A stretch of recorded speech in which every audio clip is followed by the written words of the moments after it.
Hello，又係好戲成雙嘅 podcast 啦。今集我就揀咗一個導演啦，係一個心理懸疑大師，佢就係 David Fincher 大衛芬查。我就其實已經睇咗佢嘅戲啦，有30年噶啦。第一出睇佢嘅戲而係覺得好正噶啦，就係今日我會講嘅其中一部戲啦，就係 Seven 啦，七宗罪，1995年嘅。佢嘅拍攝嘅風格呢，就係好陰暗啦，佢嘅題材呢，好多時都係講人嘅一啲惡行同埋人嘅腐敗啦。戲裏邊呢，亦都會有好多嘅危險啊、危機啊等等嘅，好引人入勝，亦都係好神秘嘅懸疑片嚟嘅。講少少關於 David Fincher 嘅嘢啦，佢就係1962年喺美國出世啦。佢點樣出道呢？就係喺 Industrial Light and Magic 開始佢嘅事業啦，參與咗星戰嘅特技效果。之後呢，就創辦咗自己嘅製片公司，執導佢就拍咗好多唔同嘅 music video 嘅。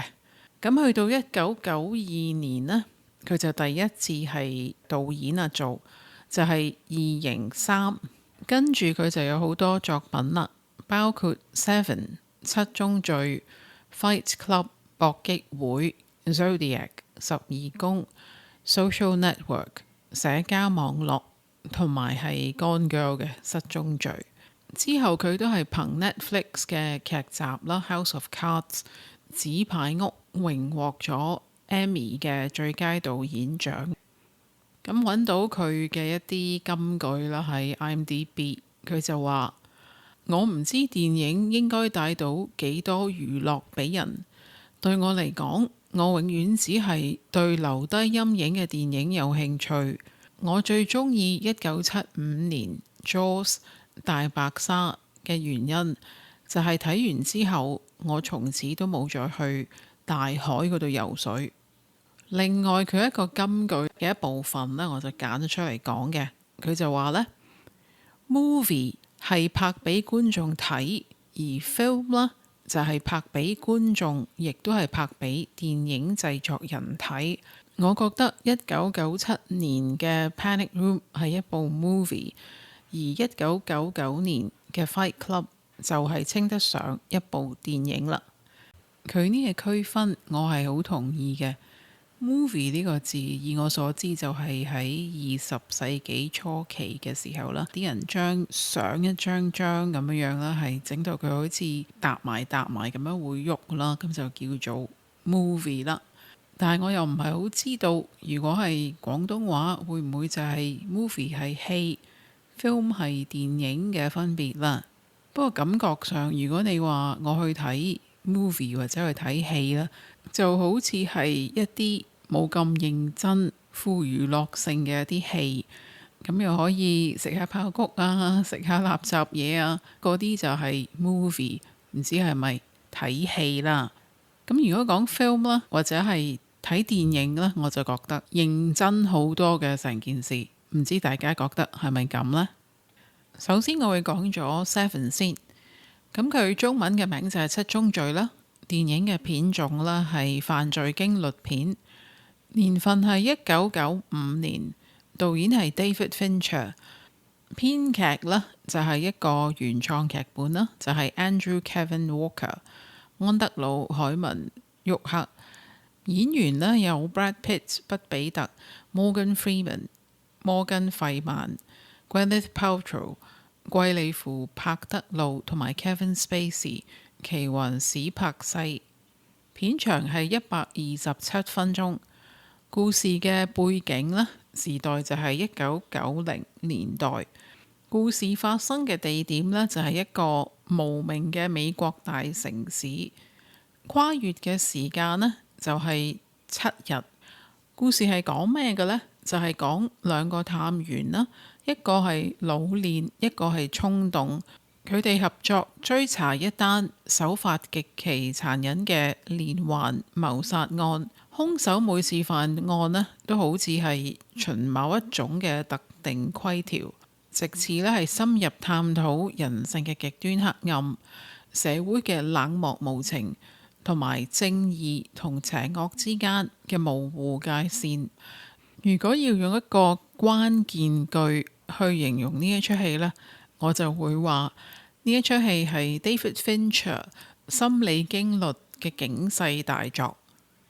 點解我會推介呢一出戲呢？第一點呢，就係個氣氛好正嘅，陰陰暗暗啊，成日落雨絲濕啊。啲顏色呢，就係青色、青黃、啡色咁樣嘅顏色嚟嘅，青黃啡加黑咧，我估呢4種嘅主要顏色嚟嘅，係好 neo noir 嘅一個感覺嚟嘅。第二個呢，就係雖然佢係一個好例牌嘅配搭啦，即係一個憤世嫉俗嘅老差骨啦，Morgan Freeman 飾演嘅啦。咁佢其實係仲有1個星期就退休噶啦。個新嘅即係頂佢嘅人呢，就係 Brad Pitt 啦。佢就係一個心急魯莽嘅新手，就好想快啲立到功啦。好唔同啦，即係好典型偵探片啊嘅配搭嚟噶啦，有少少幽默啦，但係總體嚟講啦，因為實在係太過陰暗啦呢一出戲，咁有少少即係例牌嘅呢啲 trope 咧，令到出戲冇咁凝重咁樣嘅。第三點，點解我會推介呢一出戲呢？就係將經典嘅文學，即係 Dante Alighieri 嘅 Divine Comedy 啦，去做一個犯罪嘅主題七宗罪啦，警世嘅一個動機嚟嘅。當然你可以話嗰個犯罪嘅人係咪癲嘅咧？成出戲個感覺，因為佢哋係要每發生一宗罪咧，就要去籌集一啲資料啊、證據啊，咁去諗下究竟個罪犯係做緊乜啦，即係佢係一個連環殺人犯啦，咁好有 true crime 嘅感覺。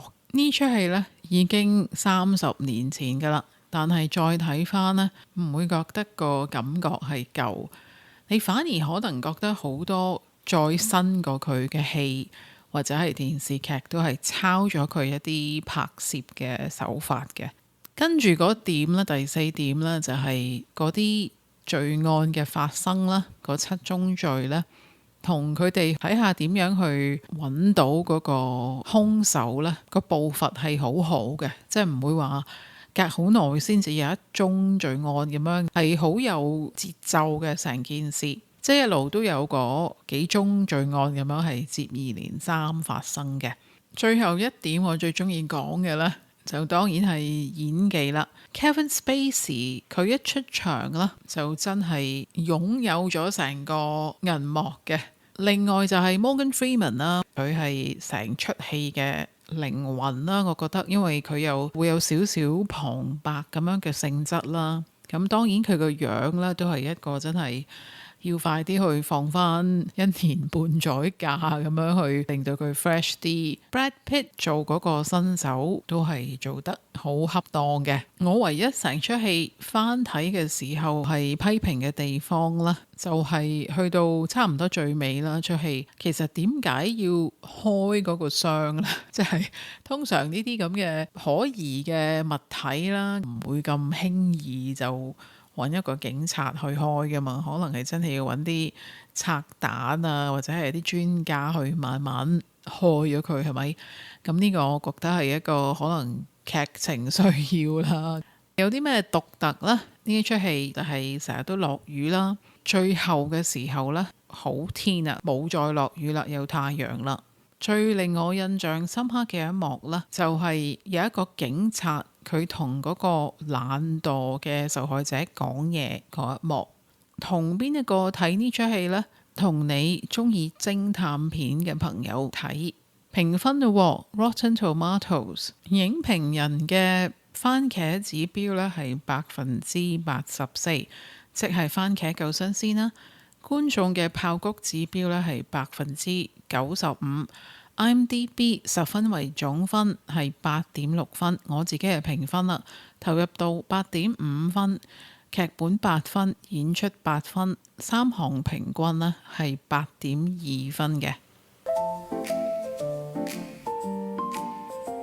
跟住我就講《Gone Girl》啦，香港嘅名呢就叫做失蹤罪，我就幾中意啦譯呢一個名嘅人嘅，因為可能都跟翻 David Fincher Seven 七宗罪同埋失蹤罪，真係小心啲啊！你問人哋有冇睇過七宗罪定係失蹤罪啦？咁有佢本身嘅一個得啖笑嘅幽默嘅呢個片種呢，就係懸疑驚慄片啦。年份係2014年，導演係 David Fincher， 編劇呢就係由 Julian Flynn 基利安費林，係根據佢嗰本小說自己去編劇。演員有 Ben Affleck、賓艾弗力、Rosamund Pike、路莎蒙碧基、Neil Patrick Harris、尼爾帕德列夏里斯、Tyler Perry、泰勒派瑞同埋 Carrie Coon、加里換恩。片長係149分鐘，故事嘅時代背景呢係2010年初期，故事嘅發生地點呢就主要喺美國嘅密蘇里州。跨越嘅時間呢，個主線嘅情節，即係個女主角失蹤啦，就大概係5至6個星期啦。但係如果睇埋裏邊穿插回憶嘅片段呢，咁就係去到大概7年左右嘅故事，就係講啦，由 Ben Affleck 飾演嘅 Nick 啦，佢喺佢結婚5週年紀念日嗰日呢，就發現咗佢嘅老婆由 Rosamund Pike 飾演嘅 Amy 啦失咗蹤，跟住呢，警方呢就深入咁樣調查啦，令到個媒體係瘋狂咁樣吹捧。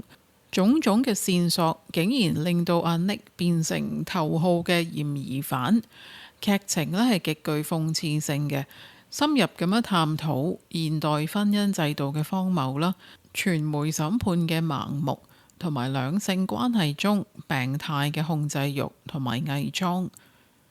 如果我要用一個關鍵句去形容呢一出戲呢，我就會話最毒女人心。點解我會推介呢一部戲呢？第一點呢，就係呢一出戲呢係可以叫做分兩個部分嘅。第一部分呢，就係講佢哋兩夫婦啦，由初初相識有幾開心啦，去到結咗婚之後就開始有啲失望啊，跟住呢，就係有一啲佢哋自己內心嘅一啲掙扎啦。第二部分呢，講返究竟個老婆係發生咗咩事，同埋當然係個結尾係點樣樣啦。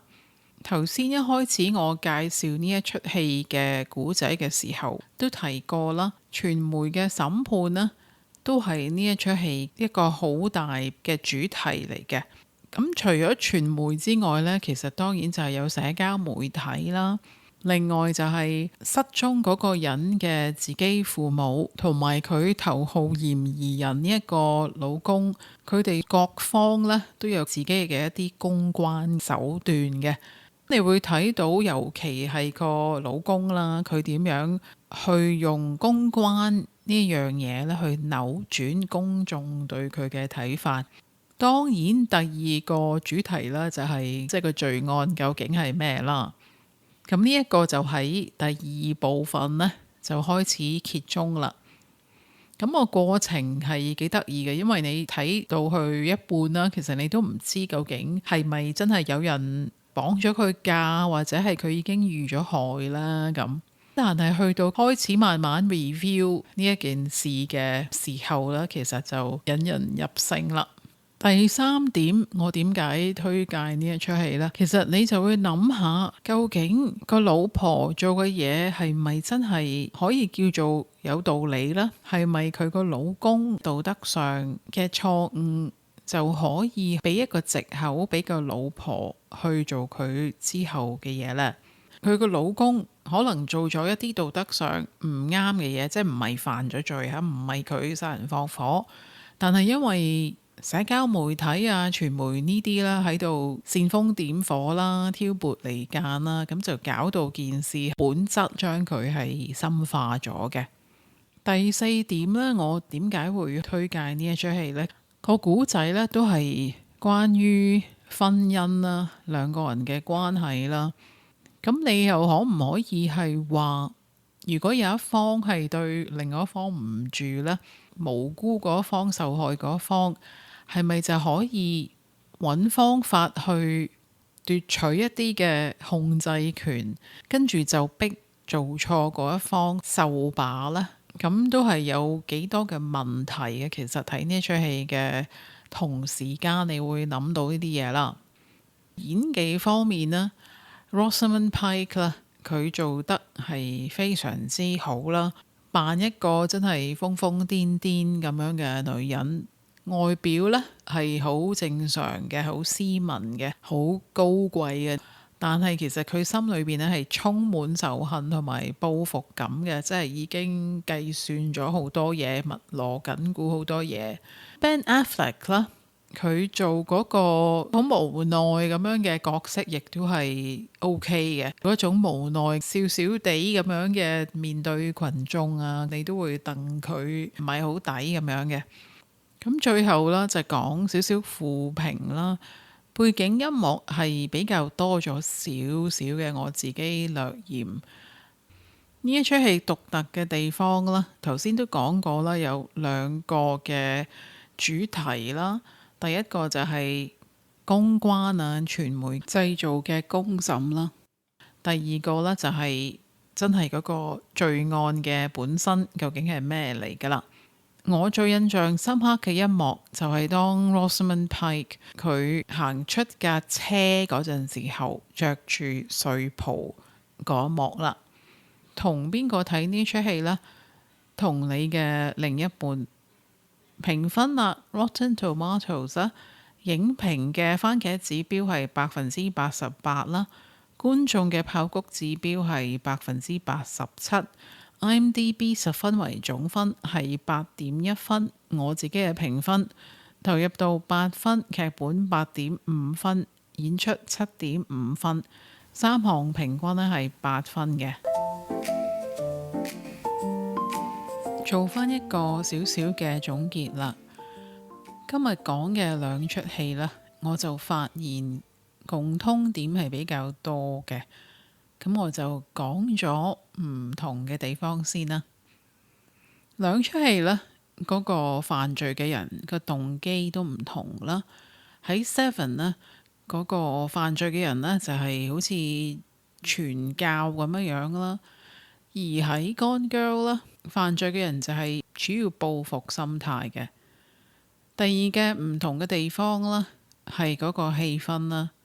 Seven 係黑掹掹啊、落雨啊咁咯，而 Gone Girl 呢，就係好乾淨雪白咁樣嘅感覺。可能呢，導演 David Fincher 佢係想用呢一個環境嘅因素去代表翻犯罪嘅人，一個係男嘅啦。咁佢身份都係一個謎嚟嘅，因為佢係近乎一個宗教狂熱嘅人啦，比較深沉啲啦。而 Gone Girl 啦，罪犯係真係一個普通嘅女人嚟嘅。其實共通點兩出戲呢，第一就係罪犯係到最尾贏咗嘅。而佢贏嘅方法咧，係經過好周密嘅安排啦，甚至我覺得咧，嗰一個嘅策劃啊等等啦，同真係去犯罪嗰個情景咧，都係一樣咁恐怖嘅。因為個罪犯真係要經好多個唔同步驟啊，但係佢都係好貫徹咁樣去做落去啦，唔覺得自己有問題嘅。咁呢個都係幾恐怖嘅一件事嚟。另外就係啦，個罪犯其中一個安排嘅嘢咧，就係佢係會喺嗰個罪案未真係完成，即係佢自己編排嗰個罪案嘅故事未完成之前呢，佢就會出現噶啦，出現喺想揾佢嘅人面前啦。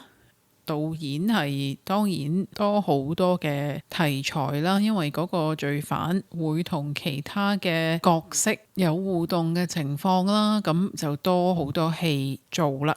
比起一啲罪犯係到最尾拉咗咁就拜拜啦，就會幾唔同嘅。第二點嘅共通點同啱啱我講嗰個罪犯係喺中間就出現啦，有關聯嘅。個罪犯要出現係點解呢？係因為佢要逼使想揾佢嘅人呢都參與落佢嗰個罪案裏邊嘅。喺 Seven 裏邊被逼參與嗰個人呢，應該係會終身都記得呢一件事啦，可能係會後悔啦。而喺 Gone Girl 啦，被逼參與嗰個人呢，其實係應該好痛苦嘅。呢兩出戲其實相隔差不多20年啦，咁多共通點啦，都可以見到 David Fincher 佢點樣去用好唔同嘅方法對待呢啲題材。Seven 係真係好 neo-noir 嘅，好主題性嘅一出戲啦。Gone Girl 呢就係比較加埋嗰個傳媒啊 PR 呢個元素落去一出犯罪片裏邊，就會比較生活化好多。咁如果你係中意 David Fincher 嘅戲呢，咁我都有少少嘅推介嘅。如果係想揾一啲好似溝片嘅感覺，或者係好黑色幽默嘅呢，我就會推介 Fight Club 搏擊會1999年。出戲係講一個嚴重失眠嘅打工仔啦，佢就無意中識咗一個賣番梘嘅男人，咁兩個人呢，就為咗發洩情緒，決定啦係成立一個地下嘅拳擊組織。點知呢個組織呢，慢慢就演變成一個失控嘅極端團體。另外，如果係想睇一啲真係 movie 少少咧，即係根據翻導演 David Fincher 嘅界定啦，但係都係幾黑色同埋係幾緊湊嘅咧，我就會推介 The Game 心理遊戲1997年嘅呢一出戲咧，係講一個有錢嘅銀行家收到細佬送嘅生日禮物，參加咗一個神秘遊戲。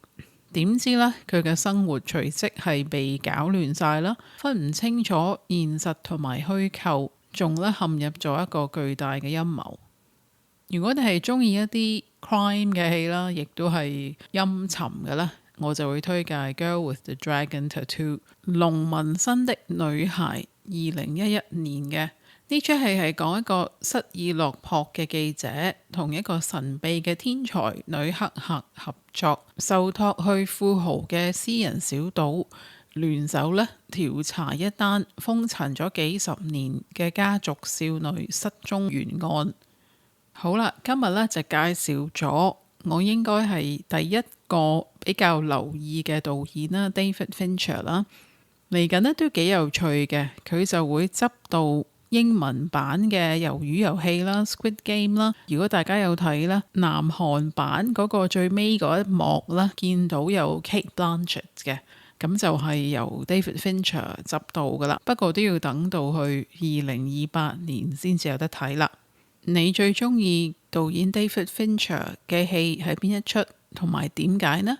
歡迎喺好戲成雙嘅 Facebook 或者 IG 同大家分享下。下一集我會講成人都啱睇嘅卡通。好啦，今日講到嚟呢度啦，多謝收聽，我哋下一集再見啦，拜拜。